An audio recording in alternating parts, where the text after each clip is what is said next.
Welcome everyone to the Thursday edition of Fair Territory. I'm Ken Rosenthal here with Alanna Rizzo, and man, this is one of the busiest times of the baseball season. It's one of my favorite times as well.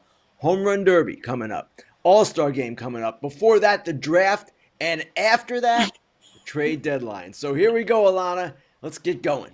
I can't believe that you wouldn't have time, Ken, to do Fair Territory today. This is actually our second to last show before all the big festivities happen next week. And let's get into the lead and the home run derby that you spoke of earlier. And you know what? Normally, I'm pretty excited about this because it's typically the big boppers, the big names in this type of event. This year, it's a little bit watered down. What's your take?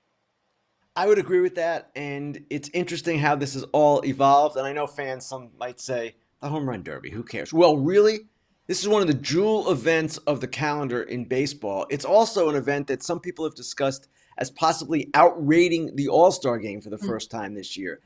I don't know that it's going to happen with this field. Let's take a look at who is in this, and then we'll talk about who is not in and maybe the implications of all that. This is the field, and what excites me most, honestly, are the two shortstops, Gunnar Henderson and Bobby Witt Jr. We've also got Jose Ramirez, who is one of the great players in the game, Pete Alonso, two-time winner, Marcell Ozuna, amazing season, Adolis Garcia, he's there for the hometown crowd. He's not having a great year. Alec Bohm, not really a home run hitter, but he's there because Harper and Schwarber won't be.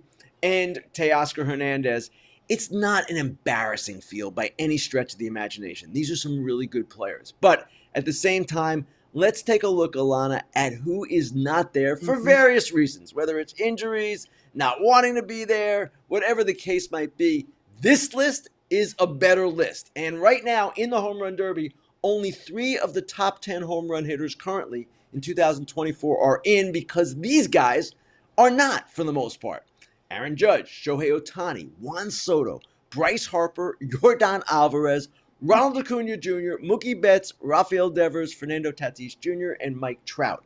Tatis Jr. and Trout have never been in the home run derby for one reason or another, but when you don't have some of those names, it's not as sexy an event as it might be. And as I wrote yesterday, Pete Alonso doesn't really deserve to be an all-star. Not over Brandon Nimmo, not over Francisco Lindor. But he's in the game because he indicated that he won't be in the Derby unless he's in the game, and they needed him in the Derby, so no Lindor, no Nimmo. It's just a crazy kind of year, and it's unfortunate because this is a big deal.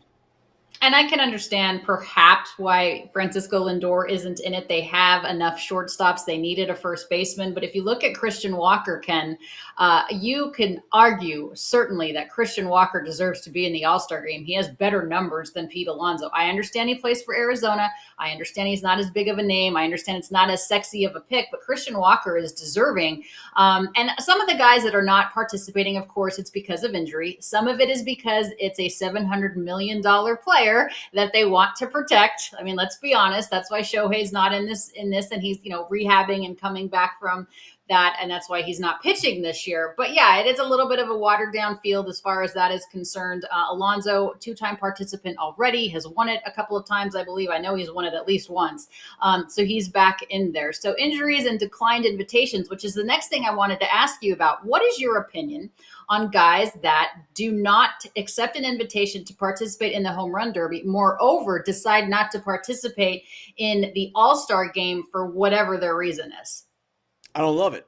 And this is important for baseball. These are showcase events. This is the one time of year when the sport has the spotlight to itself. There's nothing else really going on to the same extent of the major professional sports. And from that perspective, these are marketing events, and the players should understand they're marketing events. And it's in the CBA that they're supposed to be in this game if they're healthy. But of course, we see excuses every year. So I can understand even Soto saying, listen, I've been in this twice. I don't need to be in it every year, referring to the Derby. I get it. But at the same time, in my opinion, not enough players feel an obligation to the sport. Now, part of this comes from the poor relationship between management and the union, which has gone on forever in this sport. And it kind of has remnants falling into this situation. But at the same time, you want to see the best players shine, and you want to see them shine in the biggest spotlight. And unfortunately, that does not always happen in Major League Baseball. You look at Logan Gilbert, the representative for the Seattle Mariners, the lone representative from a first place team. Of course, if you're a first place team, you would think there's more representation. The Dodgers have 6 guys going. The Yankees have multiple guys going. The Baltimore Orioles, of course, have a billion guys going. Very much earned. But let's talk about the struggles, Ken, of the Yankees and the Dodgers recently. Let's start with the Yankees. What do you make of it? It's crazy, Alana. And we say all the time, and it's a cliche in baseball, that you're never as good as you are when you're going hot, and you're never as bad as you are when you're cold. The Yankees are a great representation of that symbol, that logo, or whatever you want to call it, motto. And I don't know what to make of them. And it's a long season, and things will balance out, and what you are over 162 is what you are. But at the same time, we've seen with both the Yankees and Dodgers some problems arise that are not so easy to fix. The Yankees, obviously, they'll fix the bullpen to some extent. They'll get a couple of other relievers, I would expect. But if Gleyber Torres isn't good, if DJ LeMahieu isn't good, if Ben Rice doesn't continue to be Ben Rice, this great phenom that has come up, they have all these different issues. They probably could use a starter too, because now Luis Gil is starting to fade a little bit, or had that great start his last outing. But yeah, I don't know if he'll be the same guy in the second half. And Rodon and Stroman have not been as good of late. So there are all of these different issues that they face, and the Red Sox are really coming on. The Orioles are really good. So it's not going to be easy for the Yankees to win this division. They'll get in the playoffs, I would expect. But the question is, can they get back to who they were in April and May when Volpe was on fire? All these great things were happening. Judge and Soto, who are still Judge and Soto. But there are all of these different other issues that have arisen, and they're troubling. The biggest thing is you have to be healthy and you all have to be playing over your skis at the right time, at least to your normal capabilities. The Dodgers, I tell you what, Ken, they have a hell of a starting rotation that are all on the IL and one's in AAA. Right, and it's not surprising, Alana, where they are with regard to their rotation. Tyler Glasnow has not ever been a guy who's been a 180 to 200 inning pitcher, right? His career high is like 125. Bobby Miller is still a young guy. Kershaw is coming off his surgery. Bueller, first year back from Tommy John. Yamamoto, first year in North America. All of these things were kind of expected to be an issue in some form or another. And they're fortunate Gavin Stone has pitched as well as he has. He's been kind of their stalwart. They're going to have to piece it together, which is what they expected. But at the same time, they're going to need to get one more starter at least and kind of figure out the rest of the season and the playoffs if they're going to be the team that they expected to be when they spent $1 billion in the offseason. So I'm intrigued to see how they go about this and how they maybe adjust their outfield or even in their infield, knowing that Mookie's coming back, but do you want him at shortstop in the playoffs? All of these things that are lingering for them. And again, they've been okay. They're not a team that has faltered like the Yankees have. But at the same time, they've got issues. And the deadline will solve some of them, I would expect, for both of these teams. I don't know that it's going to solve all of it. Again, it's, I've said this, I've maintained this for a long time now. I don't think the Dodgers have enough starting pitching, and I think that's going to crush them in a 5-game series. Of course, it depends on health and who they get back, but it will be interesting to see moving forward. Continue to get your questions in, load those questions in for Grillin Ken. We do have a couple of here. The first one is in regards to Randy Arozarena, who you did say, Ken, perhaps, the Rays end up moving him. Do you think he would be a good fit in LA? Yes, Randy Arozarena is a guy that we've seen loves to be in the middle of the action, loves to be in the spotlight, and it seems to me, for whatever reason this year, he has not been himself. And better in the last month, I would say, but not the Arozarena who has just electrified fans and his teams in the past. So maybe if the Dodgers could get him, you go to LA, you're Randy Arozarena, you're going to shine, man. You're in Tinseltown, Hollywood, and you're loving life. So, yeah, to me, he is a good change of scenery guy. Depends on what the Rays do, though. And they're in a funny spot right now.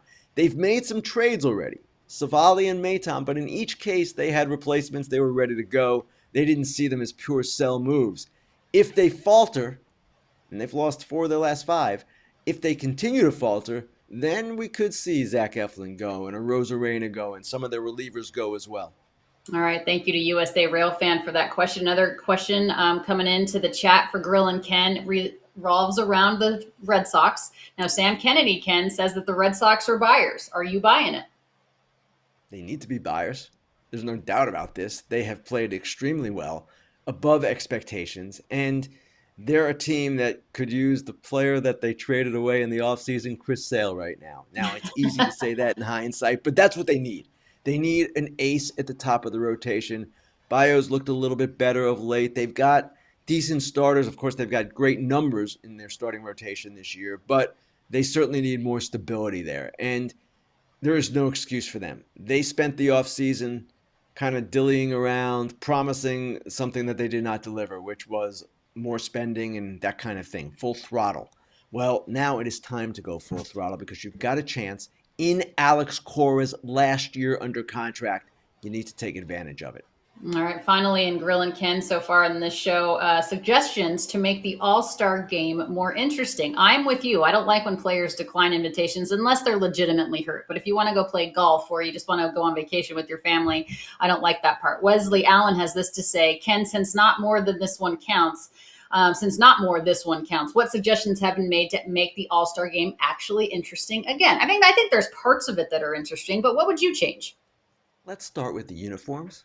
Can we get Thank back to you. each player wearing his team's jersey Thank instead of these you. ridiculous generic American and National League jerseys? Let's start there. That would be a good starting point. Now, as for the competitive element, it is what it is. And there are things that possibly the league could do to ensure that players stay in the game longer so that by the seventh and eighth inning, you're not seeing, I don't want to denigrate any all-stars because they're all all-stars, but you're not seeing the Judges and the Sotos and the Otanis at that point. They're all on planes going home.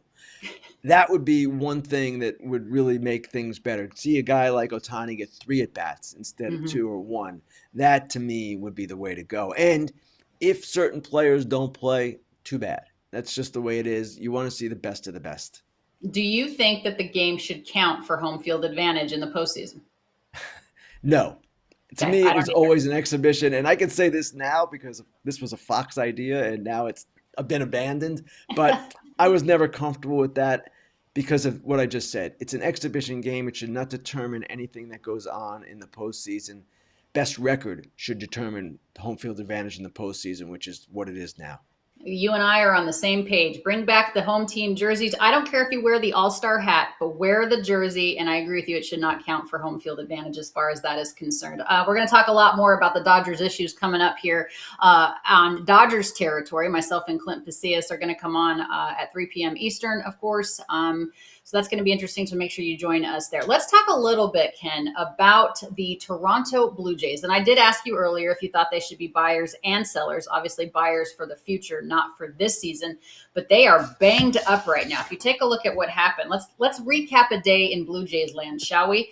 Ricky Tiedemann and Adam Macko, if I'm saying that correctly, both pulled from starts with injury. Yimi Garcia, Eric Swanson had small setbacks. Bichette and Varsho both pulled from the game. Even their third base coach left the game early. This is from Jesse Burrell. Jays end up winning the game 10-6, but mercy, what a mash unit. It's a problem because, again, they line up to be sellers. They should be sellers. They should retool. Now, I don't know how far they would go with that, to what extent they would do it. Maybe they just trade their potential free agents. Well, Yimi Garcia, is one of those. They need him healthy. And yes, Kikuchi and Garcia, if Garcia is healthy, could bring you something, but Bichette could bring you more. Vlad Guerrero Jr. could bring you the most. Now, I don't get the feeling that they want to do any of those things regarding the guys beyond this season, the guys who are under club control, Guerrero and Bichette. But they should be listening, and they should be seriously entertaining it because they need to retool. And the two names that maybe most fans are not familiar with there were Tiedemann and Macko. They're two of the Jays' best pitching prospects in a relatively thin system. This is not a great system. So when you're thin in your system, what do? You try to make the system deeper, and you can't just do it through the draft, which is coming up on Sunday. You've got to do it through trading veterans. They're in a spot where their core has not produced, they have not delivered, and it's time to find a new core. Can I ask you a question, kind of circling back to what we were talking about with the All-Star game, because you had mentioned the draft, and Paul Skenes obviously was the number one overall pick last year out of LSU. Then 6 minutes later, he gets his big league debut, and then 6 minutes later, he's having a heck of a season. Then 6 minutes later, he's named to the All-Star game. It is kind of lining up, Ken, that Paul Skenes could realistically start for the National League in the All-Star game. What's your opinion of that? Yes, I like it. And I've said this before, and this is a legitimate debate within the game. Do you go for pure entertainment value, or do you go for most deserving, the guy who absolutely has pitched from start to finish, best numbers, and really deserves to start the game? I get that argument, and I get that argument relative to position players too, but this is a marketing event. It's a tool for the sport to be promoting itself. Paul Skenes is the hottest thing going in the sport right now. It's comforting to me that we're not having a debate about whether he should be on the team. That was a debate that took place 20 years ago with Dontrell Willis, very similar circumstances. And it took moving mountains to get him there like the last day. So now at least the league is smart enough to know they've got to get Paul Skenes out there. And to me, to have him start the game, to face the American League's best, Aaron Judge and Juan Soto, in the first inning, that would be must-see television. And I'm not just saying that as a representative of Fox. We have the game, of course, but that is what fans, I would imagine, would want to see. One more point on the All-Stars. I want to get back to Christian Walker. So he didn't make the team because of Pete Alonso. Pete Alonso was the only Mets representative. That's how they squeezed him in. They had two first basemen, Bryce Harper and Freddie Freeman. And in Walker's case, they didn't need to find the Diamondbacks because Ketel Marte had already been an elected starter. But Bryce Harper now has this hand issue. And I imagine that it's going to be a question over the next few days, maybe even today, about whether he will play. If he is not in the game, you put Christian Walker on. Torey Lovello is the manager of this team. He's the Arizona Diamondbacks manager. That would be justice for Christian Walker. I'm not sure how to get justice for some of the others, like Nimmo, but that's one way Walker can get on the team. All right, I like that, and you're absolutely right. I didn't even think about that with Harper and Freeman on the team. Before we move on, and I know that we need to move on, but I'm interested in your take on this too. If Skenes does start the All-Star game for the National League, do you think veteran players take exception to a rookie being named a starter? I imagine some would, Alana, and I'm interested to hear what you think of this because you know clubhouses are composed of 26 different players with a wide variety of opinions. Some would object, and some old school scouts, I can hear them now. I didn't earn it. Well, it's not necessarily about earning it in a classic sense. There are other things you can earn, like MVP awards. This is a selling point for the sport. You want to get fans, even casual fans, involved. And it's not a measure of who has the highest WAR in the first half. This is putting out the best entertainment product. Paul Skenes, I am sorry to all the old school types and sorry to all the veterans who might not like me saying this, but he is the guy, the it guy right now in Major League Baseball. Yeah, he is the shiny new toy, and he's had success. It's not as if he's the shiny new toy and he's getting shelled every Absolutely. day out there. I mean, he the numbers speak for themselves. I'm all for it. It's a marketing event. Just go out there, have a good time, stay healthy. Much more to come. Keep getting your questions in for Grillin Ken. More questions coming up. But first, let's hear from our friends at AG1, Eric Kratz, as well as Scott Braun. Kratz here from FT. I wasn't feeling as focused as I wanted to be and heard some buzz about AG1. Since drinking AG1 daily, I've felt energized, locked in, and ready to hit the day. Braun here. That's because AG1 is a foundational nutrition supplement that supports your body's universal needs like gut optimization, stress management, and immune support. Since 2010, AG1 has led the future of foundational nutrition, continuously refining their formula to create a better, smarter way to elevate your baseline health.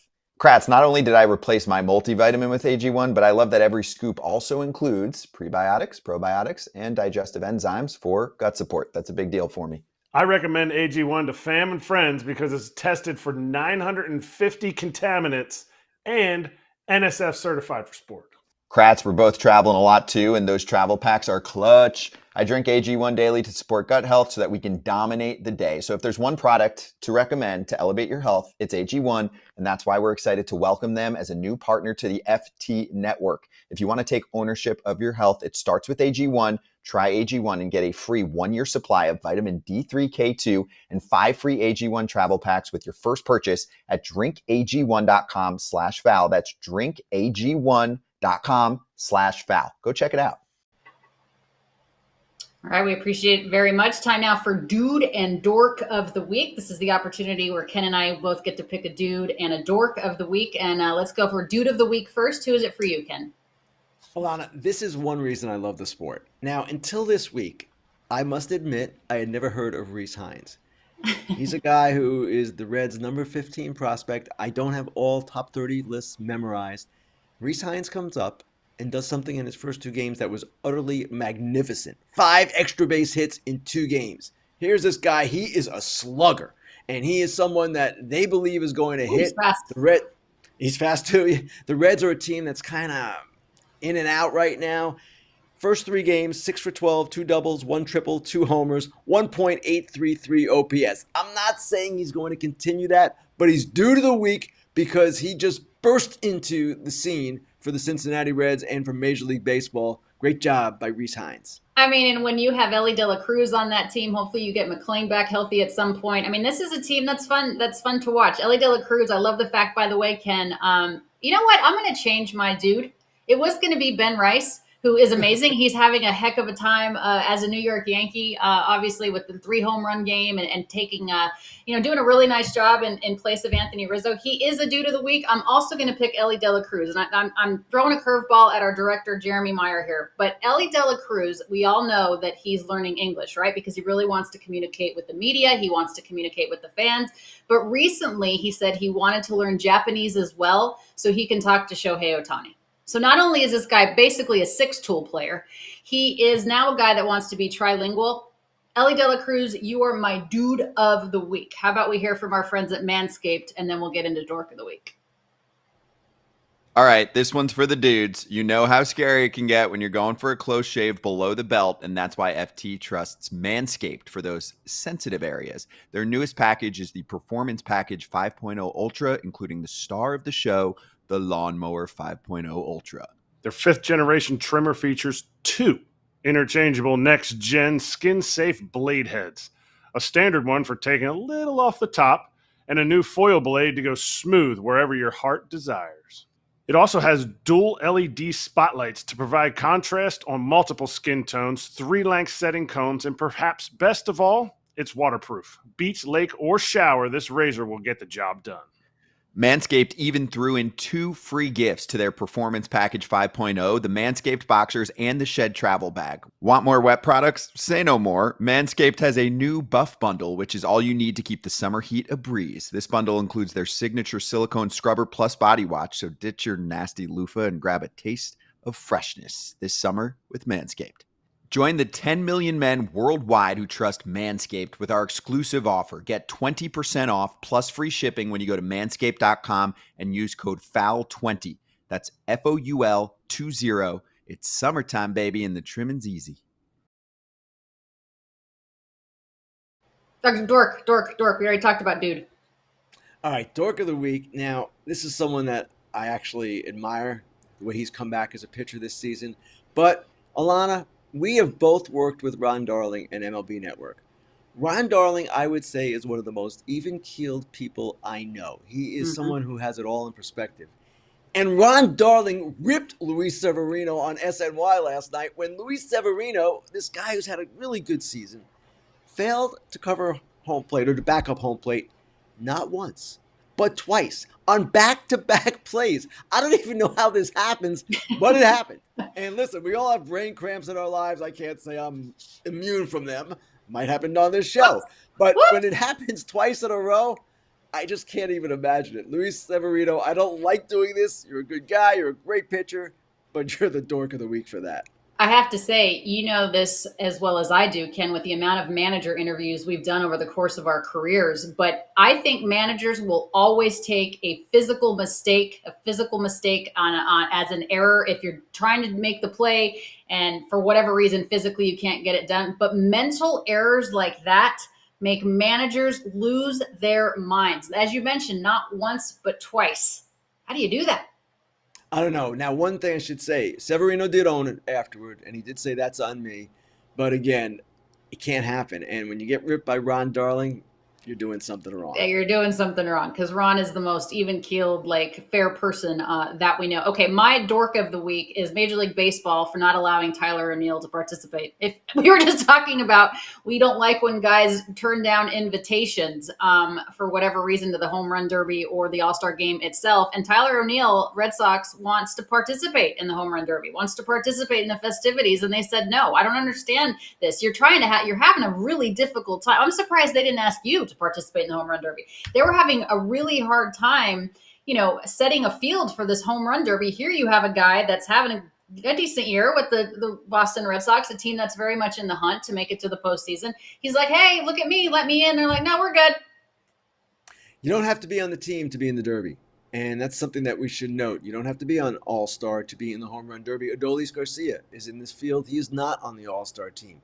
So they could have gone to Tyler O'Neill. Now, I asked this question of an MLB person this week and was told, listen, when you have an all-star who wants to do it, it's preferable to a non-all-star who wants to do it. I understand that. And I even understand Garcia because Garcia is the hometown guy and they want to give the Rangers fans someone to cheer for. But you make a good point, Alanna. Here's a guy standing up, raising his hand, saying, look at me, and they won't look at him.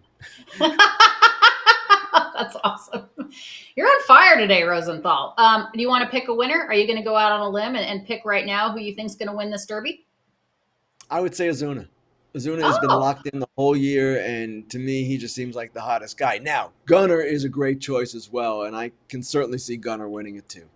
Now, I'm going to go with Alonso just because of the past experience. I know that the rules are a little different this year, but I think experience is going to play in this. So we'll see. And I hope that he donates the $1 million to animal rescue because he is phenomenal at that. Every home run so far this year. He picked his charity.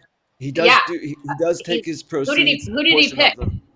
He picked refurbishing ball fields across America. Oh, I love that. Okay, that's great. Because every home run he hits in the regular season, he donates a portion of proceeds to animal rescue, which I love him for that.